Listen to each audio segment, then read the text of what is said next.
Работоспособните се најмногу изложени на депресивни влијанија, е ставот на Сдруженијето на семејни лекари. Ајде да зборуваме за депресија е темата на Меѓународниот ден на семејните лекари кој се одбележува утре. Депресијата станува се почеста и според Светската организација ВОНКА зазема епидемични размери. Покрај тоа што се грижиме за соматското, така се грижиме за менталното здравје на нашите пациенти и затоа сакаме да разговараме поотворено, затоа што ние сме тие најчисто што доаѓаме во контакт.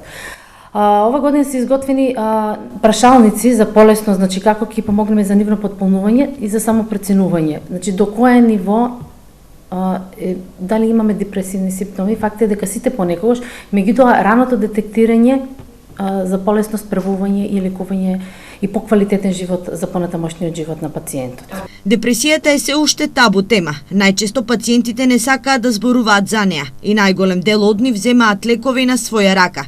Статистиката на Фондот за здравствено и на системот Мој термин укажуваат дека диазепамот е најпродаваниот лек во државата. Апел е да разговараме. Значи први сме ние, значи основно е луѓето да се отворат и затоа е моето. Ајде да разговараме. Значи да откриеме суштината на проблемот, да не бараме друго соматско решение. И затоа се дадени овие прашалници за самопроценка, значи ние да откриеме до која ниво и степен и полесно да го преминеме. Дали е само тоа една преодна фаза? Довербата што имаат пациентите во своите матични лекари е еден од најважните фактори за рано откривање и навремено лекување на депресијата.